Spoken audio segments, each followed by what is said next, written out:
नमस्कार दोस्तों, स्वागत है आपका नॉलेज गेन में। मेरा नाम है गोविंद और आप देख रहे हैं मेरे साथ में डेली करंट अफेयर्स का एमसीक्यू प्रोग्राम। और पिछले 24 घंटे में आज और कल जो भी न्यूज़पेपर में मोस्ट इम्पोर्टेंट खबर रही है उनका हम ऑब्जेक्टिव एमसीक्यू लेके आए हैं और आज हम डिस्कस करेंगे। तो दिनांक है आज 29 जुलाई और वार है वेनसडे। तो देखते हैं बिना कोई देरी किए पहला क्वेश्चन। क्वेश्चन नंबर पहला है कि लोकसभा में चर्चा के लिए लाया गया एंटी पेपर लीक बिल 2026 मुख्य रूप से किस उद्देश्य से संबंधित है? तो इसका उद्देश्य है सार्वजनिक परीक्षाओं में संगठित धोखाधड़ी एवं पेपर लीक पर कठोर दंड सुनिश्चित करने हेतु। आपको पता है कि अभी जो पेपर लीक से संबंधित बहुत तगड़ा, बहुत ज़्यादा न्यूज़पेपर भरे पड़े हैं, बहुत ज़्यादा उसका मामला चल रहा है, विद्रोह चल रहा है। तो प्रस्तावित जो विधेयक है उसका उद्देश्य सार्वजनिक परीक्षाओं में पेपर लीक, संगठित नकल, परीक्षा माफिया पर कठोर कार्रवाई करना है। इसमें संगठित अपराधों के लिए कड़ी सजा व भारी आर्थिक दंड का प्रावधान प्रस्तावित है। अच्छा, विधेयक और बिल में अंतर क्या है? विधेयक और अधिनियम एक्ट में अंतर क्या है? विधेयक क्या है और एक्ट क्या है? तो बिल तो वो है जो संसद में प्रस्तुत प्रस्ताव होता है जो, और एक्ट वो होता है जो दोनों सदनों में पारित होकर राष्ट्रपति की स्वीकृति मिलने के बाद कानून बनता है, वो एक्ट कहलाता है। मतलब कानून बनने के बाद एक्ट, और प्रस्ताव लाया जाता है वो बिल कहलाता है। अच्छा, संसद में जो साधारण विधेयक की प्रक्रिया है तो वो क्या है? सबसे पहले प्रथम वाचन होता है। जैसे लोकसभा में पेश किया तो प्रथम वाचन हुआ, फिर द्वितीय वाचन हुआ, फिर तृतीय वाचन हुआ। ऐसी प्रक्रिया फिर दूसरे सदन में पारित होती है, फिर इसको राष्ट्रपति स्वीकृत देता है और फिर ये एक्ट बनता है। संविधान में इससे संबंधित महत्वपूर्ण अनुच्छेद कौन से हैं? अनुच्छेद 107 साधारण विधेयक की प्रक्रिया से संबंधित है। अनुच्छेद 111 है जो राष्ट्रपति की स्वीकृति से संबंधित है। तो बिल और एक्ट से संबंधित क्वेश्चन आ सकता है। मनी बिल है जो 110 में है। जॉइंट सिटिंग मतलब संयुक्त जो बैठक है वो 108 में है। ऑर्डिनेंस अध्यादेश की जो शक्ति है वो 123 में है जो राष्ट्रपति जारी करता है। तो ये हमारे जो यहाँ पर इंपॉर्टेंट स्टेटिक्स के थे वो क्वेश्चन बने। चलिए क्वेश्चन नंबर 2 देखते हैं। क्वेश्चन नंबर 2 है, हाल ही में भारत ने किस देश के साथ गंगा जल बंटवारे पर वार्ता को आगे बढ़ाने के लिए उच्च स्तरीय बैठक आयोजित की है? तो इसका सही आंसर है हमारा बांग्लादेश। सही आंसर है बांग्लादेश। बांग्लादेश और भारत की बीच 1996 की गंगा जल की जो संधि है 2026 में समाप्त होने वाली है। दोनों देशों ने नई व्यवस्था पर चर्चा शुरू की है और सूखे के मौसम के जल के न्यायगत व टिकाऊ बंटवारे की सुनिश्चित किया जा सके। इसमें भारत बांग्लादेश संबंधों तथा क्षेत्रीय जल कूटनीति की दृष्टि से अत्यंत महत्वपूर्ण हो जाता है।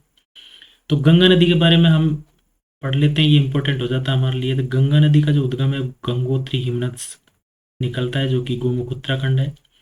उद्गम का नाम जब ये निकलती है तो इसे भागीरथी कहा जाता है।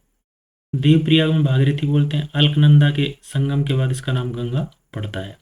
भारत में इसकी लंबाई 2525 किलोमीटर है। कुल लंबाई 2700 किलोमीटर है। मुहाना इसका बंगाल की खाड़ी जो कि सुंदरबन डेल्टा होता है। 1996 में जो गंगा जल संधि हुई थी वो भारत और बांग्लादेश देश के बीच में हुई थी। 30 वर्षों के लिए हुई थी, 1996 से 2026 तक। तो अब 2026 आ गई है। मुख्य उद्देश्य इसका फरक्का बैराज पर जल बंटवारा करना था। फरक्का बैराज क्या है? ये पश्चिम बंगाल में है, गंगा नदी पर है। उद्देश्य क्या है इसका? कोलकाता बंदरगाह में गाद कम करना, जल प्रवाह बनाए रखना। भारत और बांग्लादेश की सीमा के बारे में भी जानकारी ले लेते हैं कि भारत और बांग्लादेश की सीमा 4096 किलोमीटर लगती है। भारत के 5 राज्य इस सीमा पर लगते हैं, पश्चिम बंगाल, असम, मेघालय, त्रिपुरा, मिजोरम। सबसे लंबी सीमा बनाता है ये हमारे। सबसे बड़ा डेल्टा सुंदरबन डेल्टा है। राष्ट्रीय जलीय जीव गंगाई डॉल्फिन है। और नमामि गंगे कार्यक्रम जो कि 2014 में शुरू किया गया, राष्ट्रीय स्वच्छ गंगा मिशन ANMGC द्वारा जारी किया गया। तो इसके जो स्टेटिक्स क्वेश्चन है वो हमारे ये बन जाते हैं। अगला क्वेश्चन देखते हैं, क्वेश्चन नंबर 3। हाल ही में चर्चा में रहा के राधाकृष्णन कमेटी मुख्यतः किससे संबंधित है? तो ये है वही नंदकेन नीलकरण समिति। तो ये है हमारा परीक्षा में उच्च शिक्षा में सुधार के लिए। राधाकृष्णन समिति की परीक्षा प्रणाली, उच्च शिक्षा संस्थानों की कार्य प्रणाली तथा प्रवेश परीक्षाओं में सुधार के सुझाव हेतु गठित किया गया। अच्छा, समिति ने पारदर्शिता, डिजिटल सुरक्षा और संस्था का सुधार पर बल दिया। नंदन नीलकेणी थी जो परीक्षा में लीक पेपर से संबंधित थी, और ये परीक्षा में सुधार से संबंधित है, राधाकृष्ण समिति संबंधित। तो डॉक्टर के राधाकृष्णन कौन है? इसरो के पूर्व अध्यक्ष हैं। मंगलयान मार्स ऑर्बिटर मिशन के दौरान महत्वपूर्ण नेतृत्व किया था इन्होंने। यूजीसी के बारे में देख लेते हैं। यूजीसी 1956 में स्थापित किया गया, शिक्षा मंत्रालय के अधीन कार्य करता है। कार्य इसका है विश्वविद्यालयों को समन्वय करना, उच्च शिक्षा की गुणवत्ता सुनिश्चित करना। राष्ट्रीय शिक्षा नीति एनईपी 2020। मुख्य विशेषता क्या है इसकी? मुख्य विशेषता यह है कि 5-3-3-4 के फॉर्मूले के आधार पर यह काम करेगा। भविष्य एक शिक्षा है, एकेडमिक बैंक ऑफ क्रेडिट्स है, मातृभाषा में शिक्षा पर बल देता है, डिजिटल शिक्षा पर बल देता है। और एनएएसी क्या है? इसकी स्थापना 1994 में हुई थी, मुख्यालय बेंगलुरु में है, कार्य इसका उच्च शिक्षण संस्थाओं का प्रत्यायन करना है। तो यूजीसी, एआईसीटी, एनटीए और एनईपी ये हमारे लिए और ज़्यादा महत्वपूर्ण टॉपिक्स हो जाते हैं। चलिए क्वेश्चन नंबर 4 देखते हैं। क्वेश्चन नंबर 4 है हमारा, निम्नलिखित में से कौन सा कथन नेशनल एजुकेशन पॉलिसी एनईपी 2020 से संबंध में नहीं है? तो इसमें 10+2 प्रणाली को समाप्त कर 5-3-3-4 संरचना अपनाई गई, ये तो सही है। एकेडमिक बैंक ऑफ क्रेडिट की व्यवस्था की गई, ये भी सही है। इसका उद्देश्य केवल उच्च शिक्षा में सुधार करना है, ये गलत है। तो इसका सही आंसर है 1 और 2।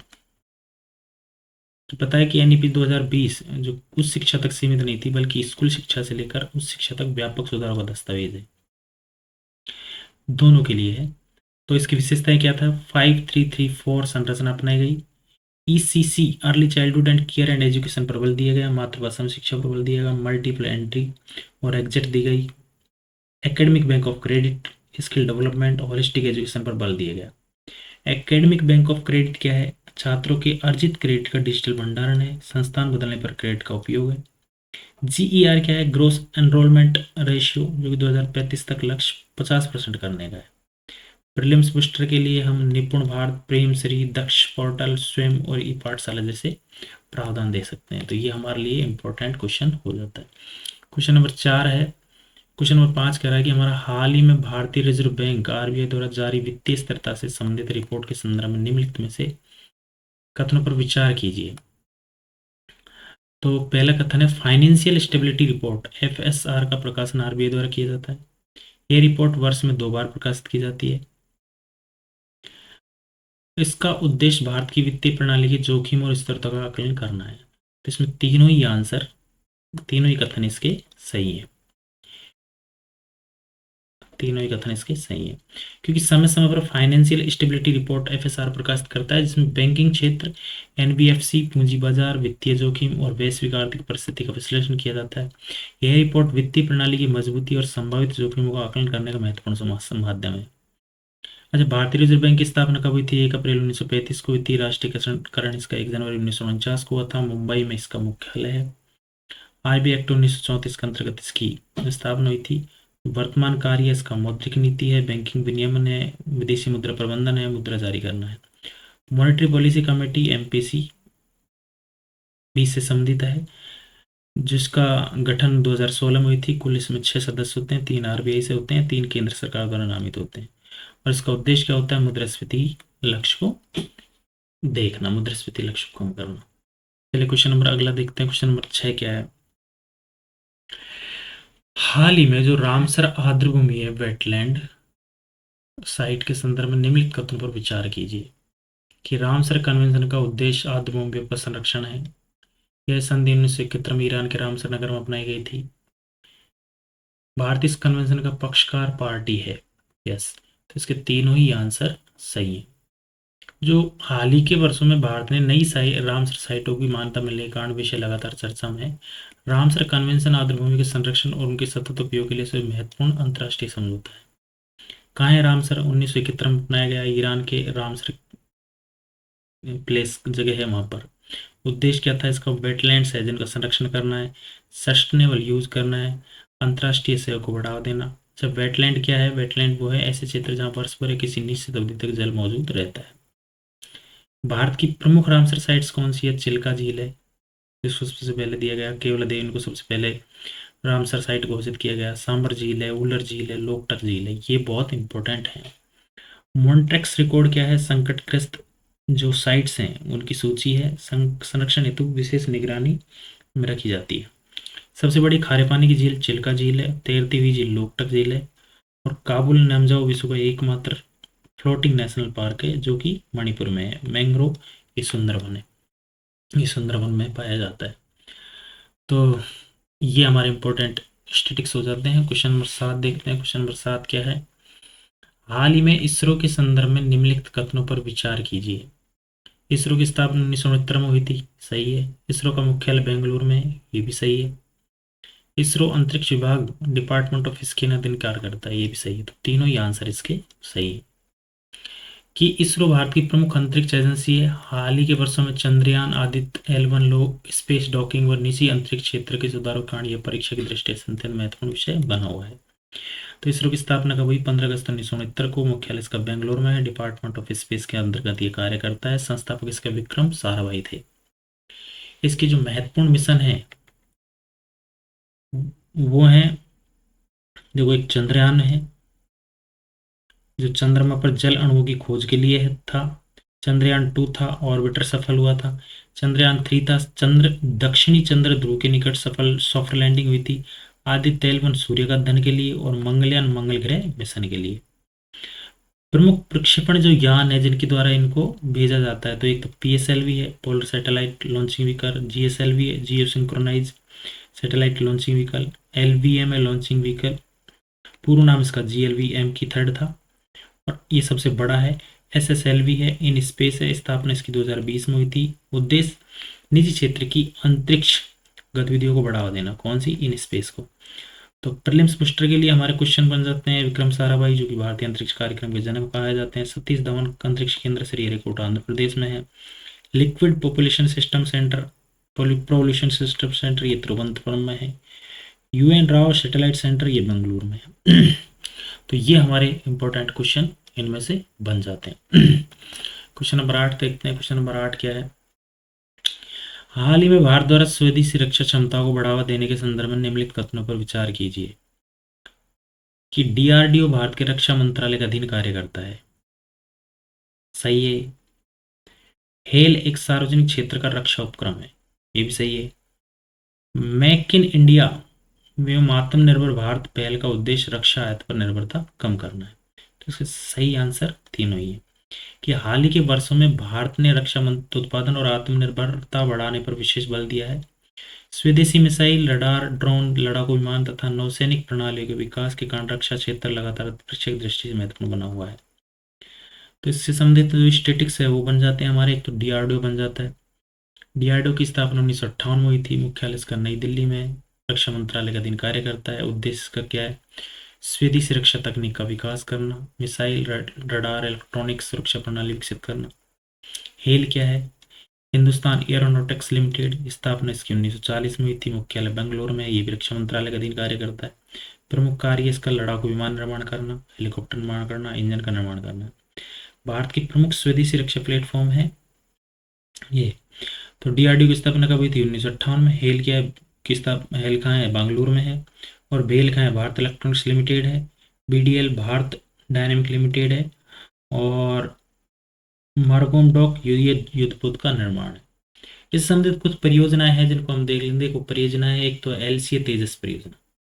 इसका जो विशेषता है, स्वदेशी लड़ाकू विमान बनाती है। अर्जुन MBT मुख्य युद्धक टैंक बनाएगा। Akash missile, surface to air missile है, सरफेस से एयर के लिए। Astra missile beyond visual range, air to air missile है। Pinaka multi barrel rocket launcher है। और ब्रह्मोस ये सुपरसोनिक क्रूज मिसाइल है जो भारत और रूस की संयुक्त परियोजना है। तो ये हमारे इंपॉर्टेंट स्टैटिक्स के भी क्वेश्चन बन जाते हैं। क्वेश्चन नंबर 9 देखते हैं हम। निम्नलिखित में से कौन सा युग्म सही सुमेलित है? तो दिए गए कूट का सही प्रयोग कर दीजिए।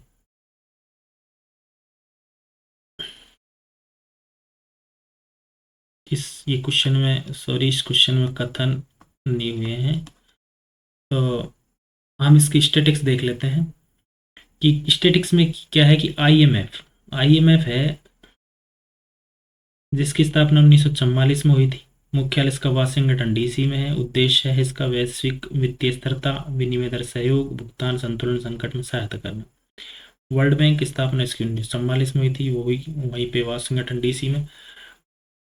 उद्देश्य क्या है इसका? विकासशील देशों को विकास परियोजना वित्तीय ऋण एवं तकनीकी सहायता उपलब्ध कराना। डब्ल्यूटीओ की स्थापना 1 जनवरी 1995 में हुई थी। मुख्यालय इसका जिनेवा में है, स्विट्जरलैंड में। पूर्व संगठन गेट से बना था ये। मुख्य कार्य इसका वैश्विक व्यापार नियम करना, व्यापारिक विवादों का समाधान करना, मुक्त व्यापार को बढ़ावा देना। डब्ल्यूएचओ की स्थापना 7 अप्रैल 1948 को हुई थी। इसका भी मुख्यालय जेनेवा में है। इसकी विशेषीकृत एजेंसी है संयुक्त राष्ट्र संघ, और मुख्य कार्य इसका वैश्विक स्वास्थ्य को देखना। देखिए कुछ संगठन का मुख्यालय देख लेते हैं हम। देखो आईएमएफ का मुख्यालय है जो वाशिंगटन डीसी में है। वर्ल्ड बैंक का वाशिंगटन डीसी में। डब्ल्यूटीओ का जेनेवा में है। डब्ल्यूएचओ का जेनेवा में है। यूनेस्को का पेरिस में है। एफएओ फूड का रोम में है। आईएईए का वियना में है। यूनिसेफ का न्यूयॉर्क में है। यूएनडीपी का न्यूयॉर्क में है। आईसीएडी का मॉन्ट्रियल में है। ओईसीडी का पेरिस में है। ओपेक का वियना में। कुछ इंपॉर्टेंट जो टॉपिक हो जाते हैं हमारे, उनकी स्थापना कब हुई थी, जो संस्थाएं हैं उनकी, तो वो देख लेते हैं कि देखो आरबीआई की स्थापना 1935 में हुई थी। इसरो की स्थापना 1969 में हुई थी। डीआरडीओ की 1958 में हुई थी। यूजी की स्थापना 1956 में हुई थी। रामसर कन्वेंशन की 1971 में हुई थी। डब्ल्यूटीओ की स्थापना 1995 में हुई थी। डब्ल्यूएचओ की स्थापना 1948 में हुई थी। आईएमएफ की 1944 में। वर्ल्ड बैंक की 1944 में। बायोडायवर्सिटी हॉटस्पॉट इंडिया में 4 हैं। EEZ जियो नेशनल न्यूट्रियल जो वहीं का है, वो उसकी फुल फॉर्म है। टेस्टिमोनियल सी 12 न्यूट्रियल माइल्स है। अच्छा कुछ मिशन है जो अपन अभी भी देखे चंद्रयान 3 मिशन चंद्रमा पर सॉफ्ट लैंडिंग संबंधित है। आदित्यन सूर्य का अध्ययन संबंधित, गगनयान मानव अंतरिक्ष मिशन संबंधित है। और निसार पृथ्वी अवलोकन से संबंधित है। कुछ संगठन और इनका मुख्यालय, जैसे आईएमएफ का भी देखा था मुख्यालय वाशिंगटन डीसी में। वर्ल्ड बैंक का वाशिंगटन डीसी में। डब्ल्यूटीओ का जेनेवा में। और डब्ल्यूएचओ का जेनेवा में। ये स्टेटिक्स के क्वेश्चन है, इनसे एक अनेक क्वेश्चन अपना बन सकता है। चलिए क्वेश्चन नंबर 10 देखते हैं। हाल ही में ग्लोबल हंगर इंडेक्स जीएचआई के संबंध में निम्नलिखित कथनों पर विचार कीजिए। ग्लोबल हंगर इंडेक्स प्रत्येक वर्ष प्रकाशित किया जाता है, सही है। इसमें केवल खाद्यान्न उत्पादन के आधार पर देशों की रैंकिंग की जाती है, नहीं। भारत की रैंकिंग अक्सर यूपीएससी और स्टेट पीसीएस परीक्षाओं में विषय रहती है, ये तो सही है, बहुत एग्जाम में पूछा जाता है। तो इसका सही आंसर है 1 और 3। इसकी स्टेटिक्स देख लेते हैं हम कि ग्लोबल हंगर इंडेक्स क्या है। ये प्रकाशन प्रतिवर्ष होता है और प्रमुख संकेतक क्या है इसके? अंडर न्यूरिशमेंट कुपोषण के जो शिकार होते हैं उनसे, चाइल्ड स्टंटिंग होती है, चाइल्ड वेस्टिंग और चाइल्ड मोर्टेलिटी, इनका बेस होता है, इनके आधार पर ये ग्लोबल हंगर इंडेक्स देखा जाता है। भारत में कुपोषण से संबंधित प्रमुख योजनाएं पोषण अभियान है, अंक सक्षम आंगनवाड़ी एवं पोषण 2.0 है, पोषण पीएम पोषण योजना है, राष्ट्रीय खाद्य सुरक्षा अधिनियम है नफसा 2013, ये है NFSA national food security act 2013 है, कानूनी अधिकार आधारित देता है और लगभग 2/3 आबादी को एक खाद्यान्न सुरक्षा उपलब्ध कराता है। तो पीएम पोषण और आईसीडीएस 1975 मिड डे मील का जो नया नाम है वो पीएम पोषण कर दिया गया है। ये इससे स्टैटिस्टिक्स संबंधित क्वेश्चन बन जाते हैं। तो आज का हमारे 10 क्वेश्चन थे। आशा करते हैं कि आपको बहुत अच्छे लगे होंगे, फ्रूटफुल होंगे आपके एग्जाम के लिए। तो जुड़े रहिए हमारे साथ और फिर मिलते हैं हम अगले वीडियो में। तब तक के लिए व्यस्त रहिए, पढ़ते रहिए, हंसते रहिए, मुस्कुराते रहिए और स्वस्थ रहिए। अगर ये वीडियो हमारी आपको पसंद भी आई हो तो आप इसको लाइक शेयर और सब्सक्राइब करना ना भूलिएगा। धन्यवाद। Thank you very much. Thank you.